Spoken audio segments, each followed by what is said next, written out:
Good morning friends. आज का जो टॉपिक हम लोगों को पढ़ना है, जैसा कि मैंने पिछली क्लास में बताया था, उस टॉपिक का नाम है मूल अधिकार, यानी फंडामेंटल राइट्स। अब इस टॉपिक को शुरू करने से पहले हमको ये समझना होगा कि आखिर अधिकार तो बहुत सारे होते हैं, कुछ अधिकारों को मूल अधिकार क्यों कहते हैं। ये दिमाग में स्वाभाविक प्रश्न ये आएगा ना कि इस शब्द के आगे मूल लगाने का क्या औचित्य है। तो मूल लगाने का औचित्य ये है कि हर समाज में ये माना जाता है कि कुछ ऐसे अधिकार जरूर इंसान के पास होने चाहिए जो उसके व्यक्तिगत विकास के लिए, उसको अपनी जिंदगी में कुछ करने के लिए जरूरी है। जैसे स्वतंत्रता पूर्वक सोचने का अधिकार, स्वतंत्रता पूर्वक बोलने का अधिकार, जीने का अधिकार, कहीं भी आने जाने का अधिकार। ये सब चीजें ऐसी मानी जाती हैं जो फंडामेंटल हैं, उसके बिना आदमी अपना विकास नहीं कर सकता है। तो ये मूल अधिकार आज हमारे देश में संविधान से मिले हुए हैं। हमको लिखा संविधान हमारा जो लागू है वो 1950 से है, लेकिन मूल अधिकार वर्डिंग तो वही लिखी हुई है, लेकिन उसके अर्थ में परिवर्तन आ चुका है। ये परिवर्तन कैसे कैसे आया है, इसका एक बहुत ही रोचक इतिहास है। उस इतिहास को जब हम समझेंगे तब इस बात की हमको जानकारी होगी कि किस कॉन्टेक्स्ट में किस प्रश्न का उत्तर हमको कैसे लिखना चाहिए। कोई भी प्रश्न आता है मूल अधिकार पे, तो जब हम इस चीज को जानेंगे कि 1950 से लेके 2022 के बीच में क्या हमारे फंडामेंटल राइट्स ने कोई यात्रा की है, क्या उनके अर्थ में कोई परिवर्तन हुआ है, अगर हुआ है तो कैसे हुआ है। ठीक है, तो इससे पहले हम एक चीज जानते हैं कि मूल अधिकार इंसान को मिले हैं। इसके लिए दो सबसे इंपॉर्टेंट देश रहे हैं शुरू से ही, एक है यूके और एक है यूएसए। यूके का क्या इंपॉर्टेंस है आप लोगों को पता होगा। जब ये आधुनिक व्यवस्थाएं नहीं आई थी, डेमोक्रेसी की सिस्टम नहीं था, तो उससे पहले हम हर जगह हर देश में किंगशिप थी। जो राजा की इच्छा होती थी वही सबको मानना होता था। राजा ही सभी अधिकारों का स्रोत था, राजा ही न्याय करता था, राजा ही कानून बनाता था, राजा ही कानून को लागू भी करता था। उसकी मर्जी के आगे किसी भी जनता के कोई अधिकार नहीं थे। पहली घटना जो सबसे इंपॉर्टेंट मानी जाती है, 1215 में इंग्लैंड के राजा जॉन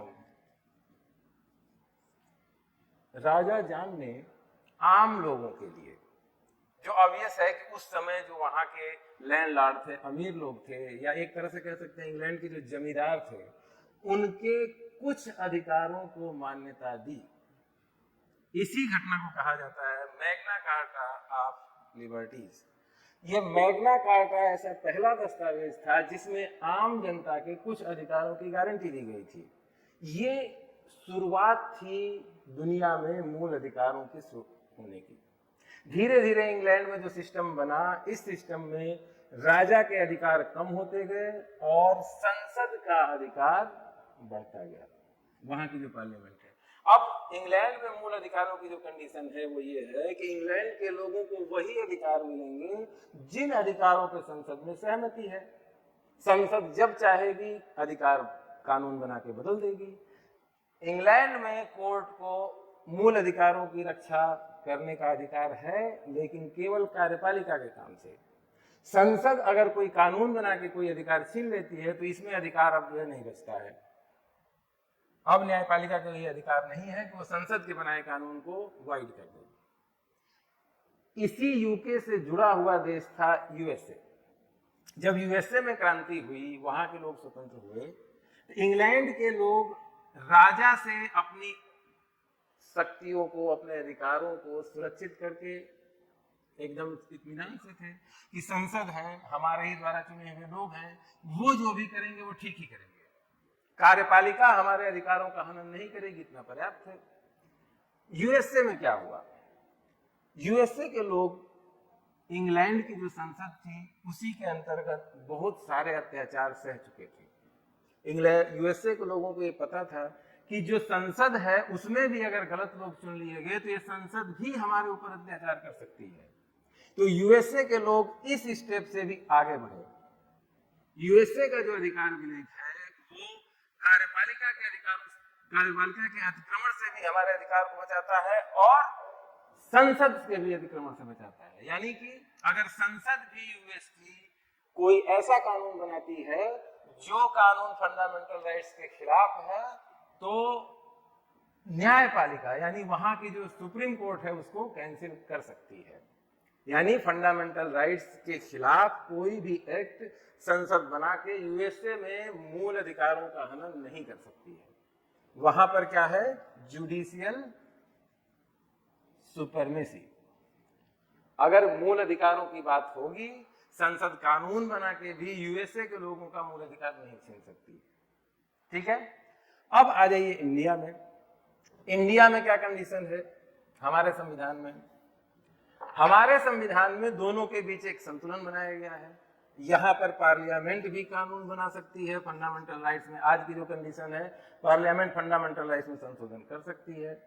अगर फंडामेंटल राइट्स छीने गए हैं तो सुप्रीम कोर्ट उसका पुनर्विलोकन भी कर सकती है, जुडिशियल रिव्यू कर सकती है, उसकी रीजनेबिलिटी चेक कर सकती है।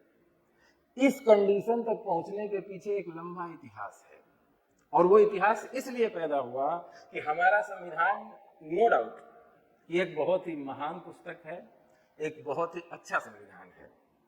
इसको बनाने की जो प्रक्रिया थी, हमारी संविधान सभा जब बैठी इसको बनाने के लिए, तो दो तरीके अपनाए जा सकते थे उस समय। पहला तरीका ये था कि हर एक मुद्दे पर वोटिंग कर ली जाए और जिस मुद्दे पर वोट जिस चीज को ज्यादा मिले उसको संविधान में शामिल कर लें। लेकिन इस समस्या को, इस तरीके में एक दिक्कत भी थी।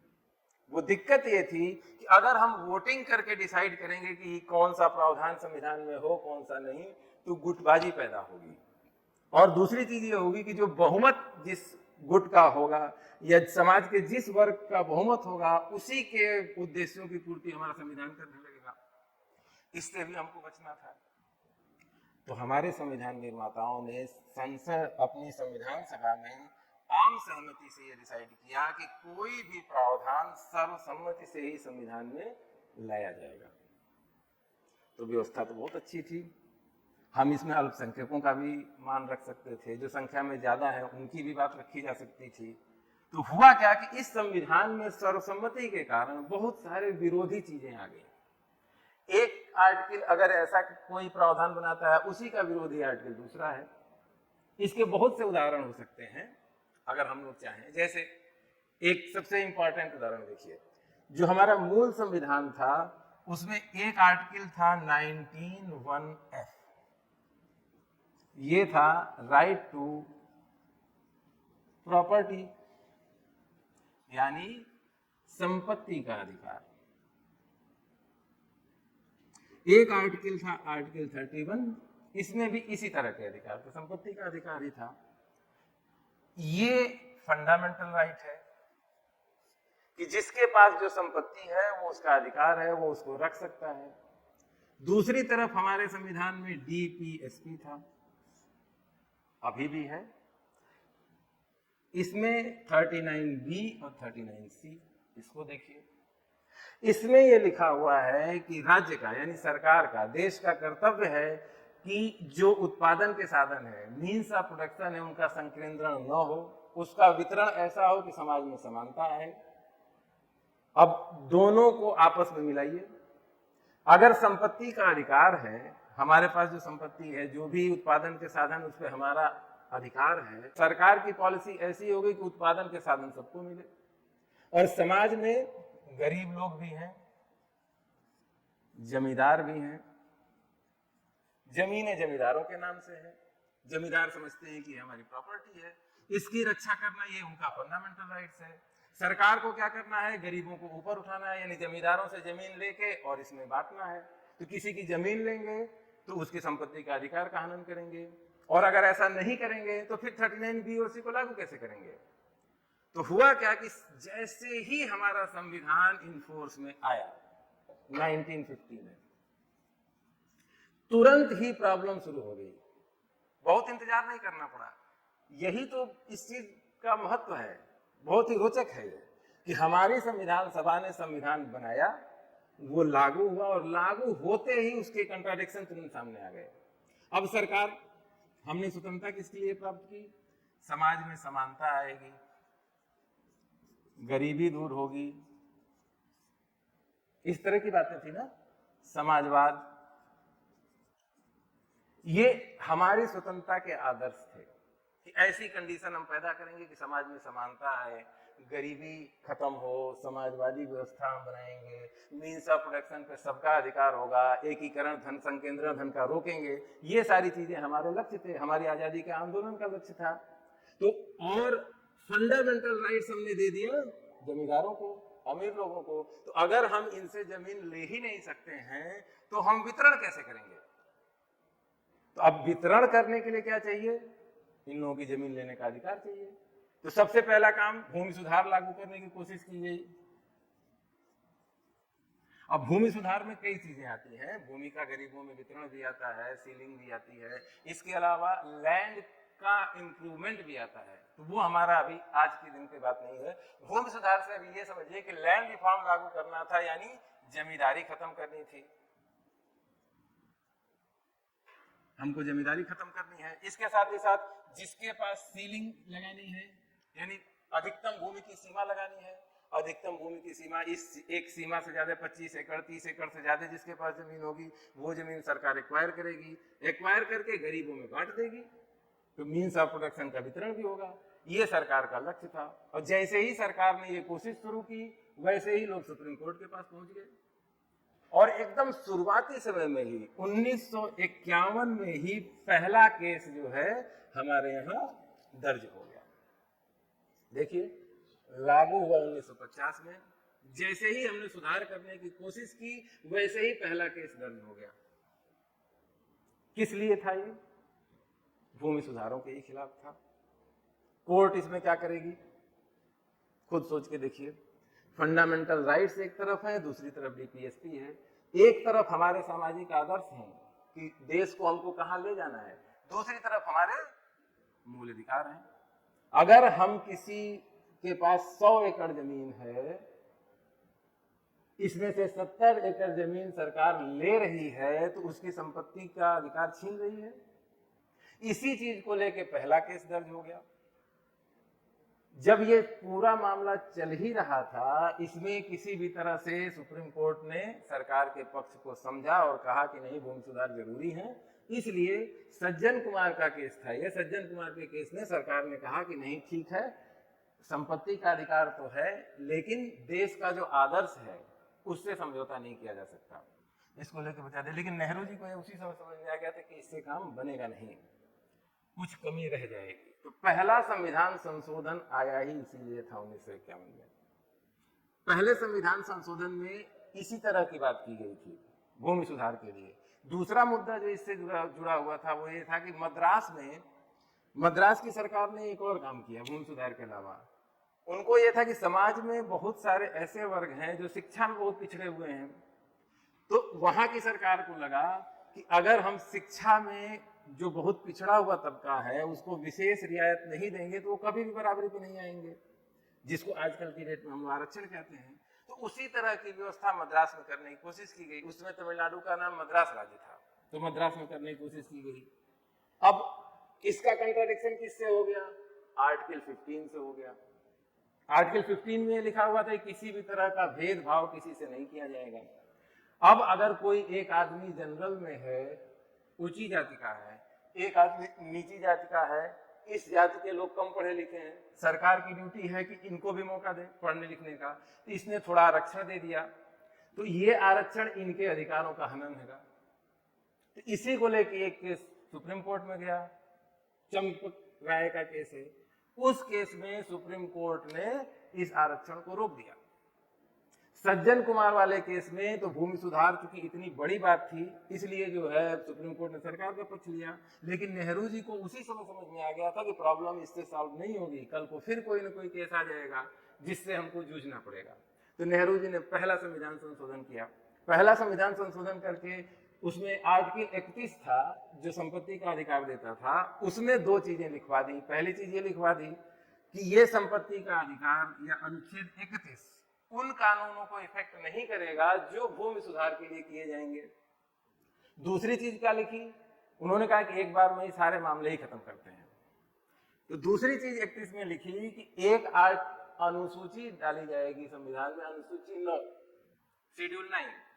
जो भी कानून शेड्यूल 9 में डाल दिए जाएंगे वो न्यायिक पुनर्विलोकन से बाहर हो जाएंगे, यानी उनका कोई भी जुडिशियल रिव्यू नहीं होगा। ये सारे संशोधन किए क्यों जा रहे थे कि डीपीएसपी के रास्ते में फंडामेंटल राइट्स बाधा बन गए थे संविधान के आते ही। तो 51 से ही ये प्रॉब्लम शुरू हुई, लेकिन स्थितियां अभी फेवर में थी सरकार के। नेहरू जी का व्यक्तित्व बहुत बड़ा था, देश की संसद में प्रचंड बहुमत था, देश के सभी राज्यों में लगभग कांग्रेस की ही सरकार थी, तो एक तरह से बिल्कुल मोनोपोली थी। नेहरू का कोई प्रतिद्वंदी उस समय पूरी राजनीति में नहीं था। तो सुप्रीम कोर्ट भी उसी तरह से चलता है। एक चीज आप हमेशा गौर करिएगा, जब सरकार बहुत मजबूत होती है तो कोर्ट भी उसके साथ साथ चलता है। जब सरकार जो है बहुत कमजोर हो जाती है तो कोर्ट मजबूत हो जाता है। तो ये चेक एंड बैलेंस हमेशा राजनीतिक सिस्टम में चलता रहता है। उस समय सारी परिस्थितियां पक्ष में थी सरकार के। नेहरू जी का व्यक्तित्व बहुत बड़ा था, तो जितने भी फैसले 1950 से लेके 1967 तक हुए, सब के सब लगभग सरकार के पक्ष में ही किए गए। अगला अंतर क्या पैदा हुआ, इसके लिए हम लोगों को आना होगा नेहरू जी के बाद की कंडीशन में। जैसा आप लोगों को पता है 1964 में नेहरू जी की मृत्यु हो गई।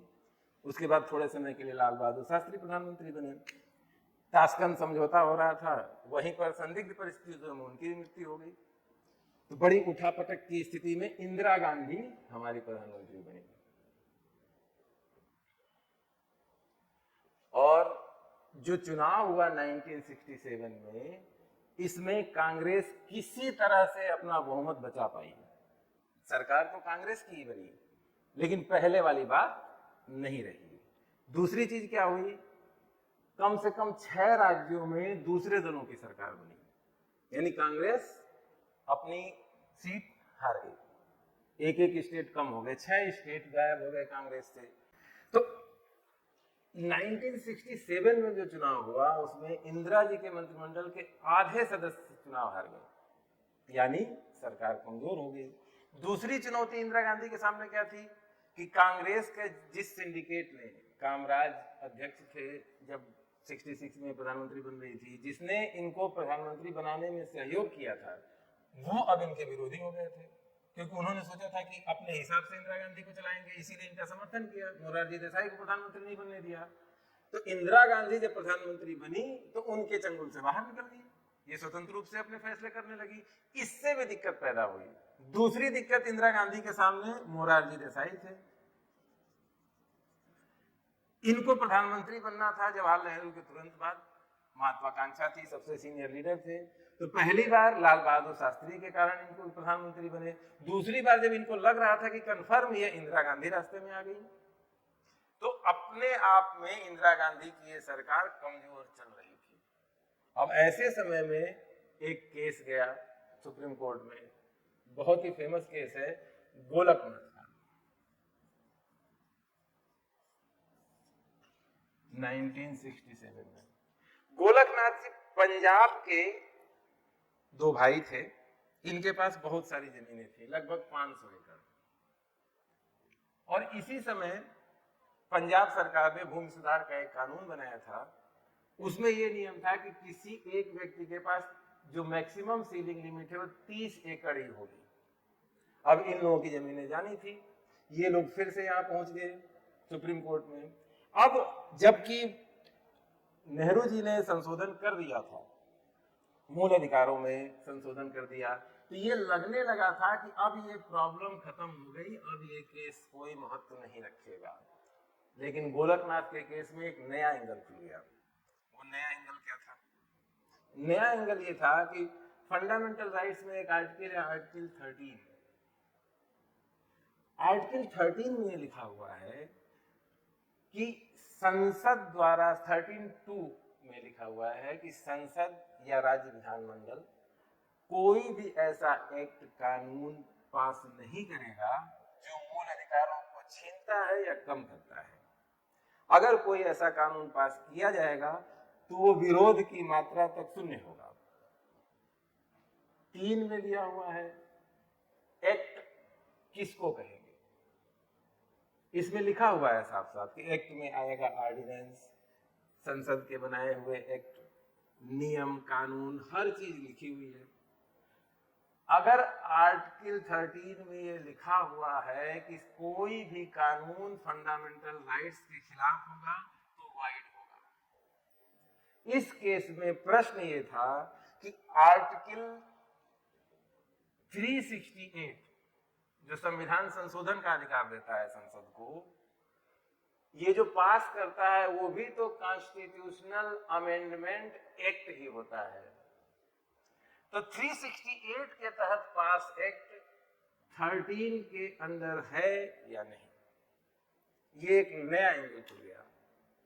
इस एंगल पर विचार करने के बाद गोलकनाथ के मामले में सुप्रीम कोर्ट ने डिसीजन दिया कि आर्टिकल 13 के अंदर जो एक्ट की परिभाषा है उसमें आर्टिकल 368 के तहत पारित किया गया कॉन्स्टिट्यूशनल अमेंडमेंट एक्ट भी है। इसका अर्थ क्या हुआ?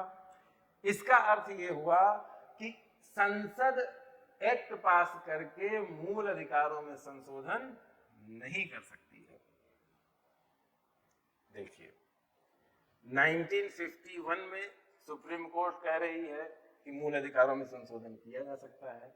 1967 में गोलकनाथ के केस में सुप्रीम कोर्ट कह रही है कि मूल अधिकारों में कोई संशोधन नहीं हो सकता है। क्यों? क्योंकि आर्टिकल 368 के तहत जो एक्ट बनाया जाएगा वो भी आर्टिकल 13 के तहत ही आएगा, और इसमें साफ साफ लिखा हुआ है कि फंडामेंटल राइट्स के विरोधी कोई एक्ट होगा तो वो वाइड हो जाएगा। इंदिरा गांधी को ये पहला झटका था, बहुत ही मजबूत। अब इंदिरा गांधी अपनी पार्टी में उलझी हुई थी, सत्ता का जो संघर्ष चल रहा था, पावर की पॉलिटिक्स चल रही थी। इसी बीच में राष्ट्रपति का चुनाव आया। राष्ट्रपति के चुनाव में उनकी न इच्छा के बाद भी कांग्रेस के अध्यक्ष जो थे लिंजनप्पा, उन्होंने नीलम संजीव रेड्डी को प्रत्याशी बनाया कांग्रेस का, रूलिंग पार्टी की तरफ से। इंदिरा गांधी ने वीवी गिरी को कहा कि आप चुनाव लड़िए, आप मेरे कैंडिडेट होकर लड़िए। शुरू में तो कांग्रेस के अंदर ही वो चलती रही, बाद में खुल के सामने आ गई।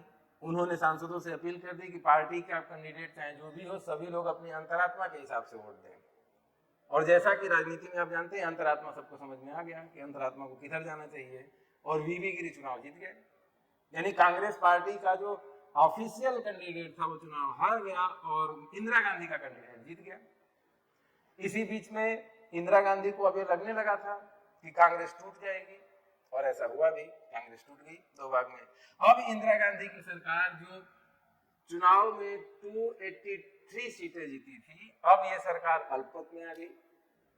इंदिरा गांधी को अपनी सत्ता बचानी थी, इसलिए इंदिरा गांधी ने डिसीजन किया कि अब हमको गरीबों के लिए कुछ ऐसे स्टेप उठाने पड़ेंगे जिससे हमारी लोकप्रियता बढ़े, लोग हमको वोट देने के लिए आगे हैं।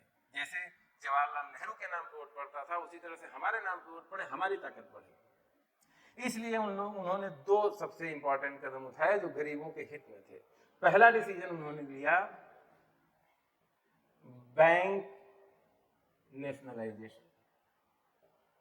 इनका क्या कहना था कि बैंक में पैसा लगता है आम लोगों का, उस पैसे का इन्वेस्टमेंट सरकार की योजना के हिसाब से होना चाहिए, पहली चीज। दूसरी चीज क्या है कि बैंक होने चाहिए आम जनता के लिए, न कि केवल अमीरों और शहरी लोगों के लिए। और इस लक्ष्य को पूरा करने के लिए राष्ट्रीयकरण करना जरूरी है। तो बैंक राष्ट्रीयकरण किया। बैंक राष्ट्रीयकरण उन्होंने अपने वित्त मंत्री, जो उसमें मोरारजी देसाई ही थे, उनके धुर विरोधी, उनसे पूछे बिना ही कर दिया। इसकी घोषणा अध्यादेश लाके कर दी, और अध्यादेश में दो चीजें उन्होंने डाल दी। पहली चीज कि जो कंपनसेशन सरकार दे रही है, बात करके वो कंपनसेशन स्वीकार कर लीजिए। दूसरी चीज, अगर स्वीकार आप नहीं करते हैं तो एक जो है मध्यस्थता बोर्ड बनाया जाएगा, और वो जो पैसा डिसाइड करेगा वो आपको दिया जाएगा, लेकिन 10 साल के बाद। यानी बैंक आज हमको दे दीजिए और मध्यस्थता होगी, 10 साल के बाद आपको जो भी डिसाइड होगा वो पैसा दे दिया जाएगा। यानी बैंक जिसका है उसके सामने केवल दो ऑप्शन रखे गए कि आज जो मिल रहा है वो ले लीजिए, नहीं तो 10 साल इंतजार करिए। इसी के साथ दूसरा कदम उन्होंने उठाया, प्रीवी पर्स खत्म करना। प्रीवी पर्स आप लोगों ने सुना होगा।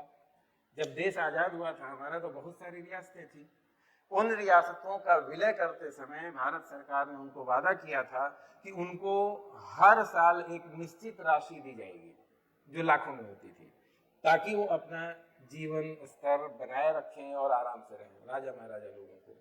इंदिरा गांधी ने कहा कि हमारा लक्ष्य है समाजवाद, हमारे पास पैसा अपने गरीबों का काम करने के लिए नहीं है, हम इन राजा महाराजाओं को कब तक पैसा देते रहेंगे। तो प्रीवी पर्स उन्होंने खत्म कर दिया। जो भी पैसा दिया जाता था उसके लिए कानून बना दिया कि प्रीवी पर्स नहीं मिलेगा। इन दोनों मामलों को लेके बड़े ही प्रसिद्ध दो केस गए सुप्रीम कोर्ट में।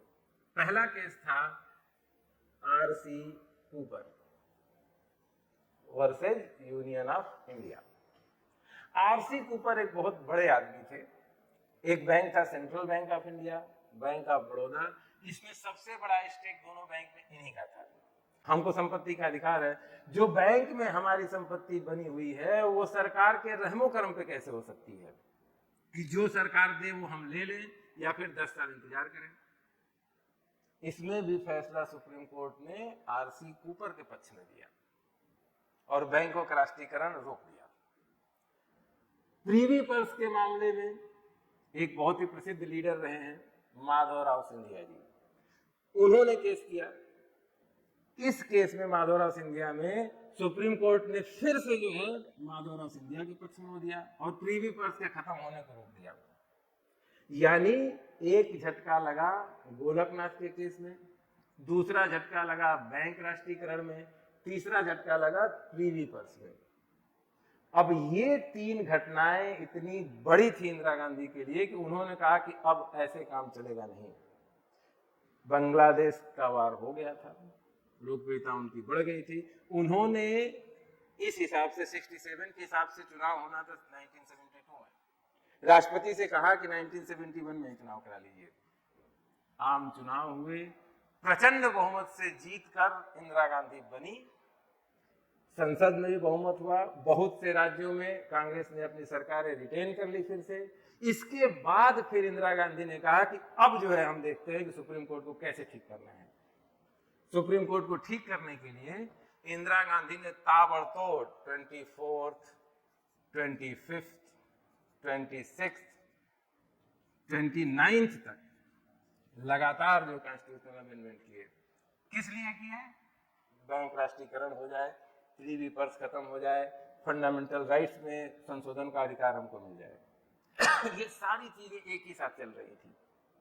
अब संघर्ष किसके बीच शुरू हो गया कि मूल अधिकार, संशोधन का अधिकार संसद को है या नहीं। गोलकनाथ के केस में 11 जजों की बेंच ने फैसला दिया था कि संसद मूल अधिकार में संशोधन नहीं कर सकती है।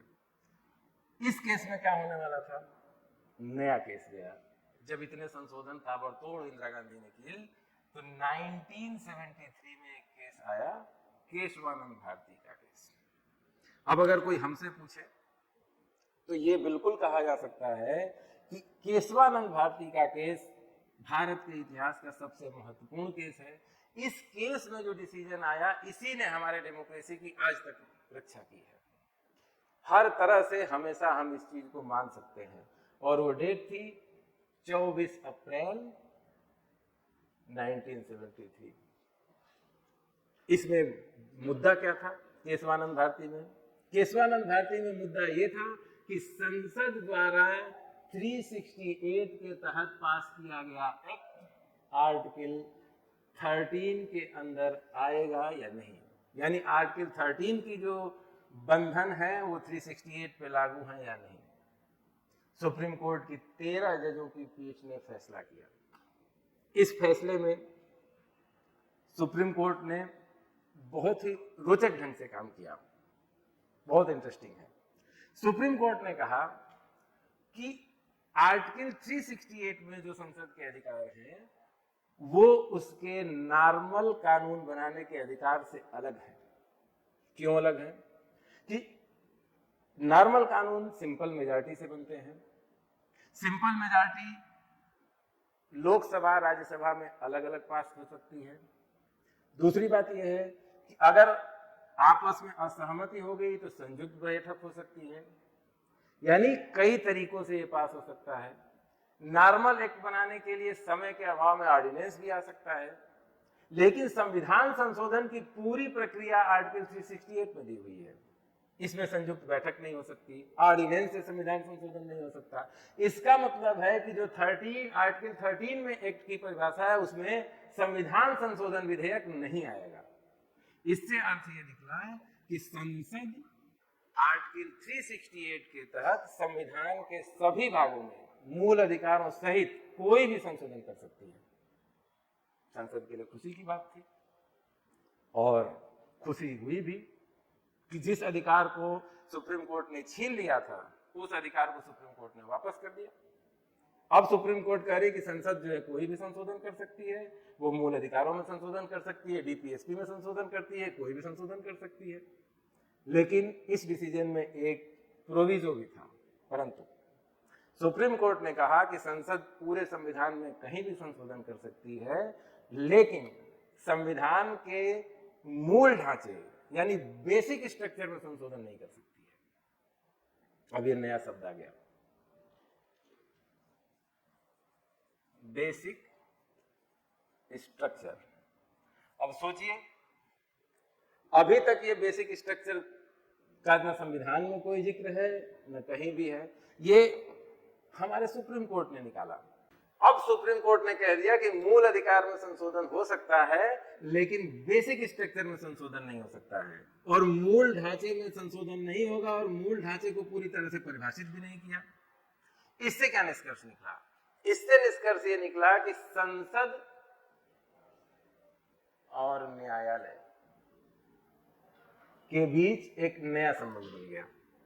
ये नया संबंध क्या है कि संसद जो चाहे वो संशोधन करे, उसमें से कौन सा बेटर है, कौन सा मूल ढांचे के विरुद्ध है, ये न्यायालय डिसाइड करता रहेगा।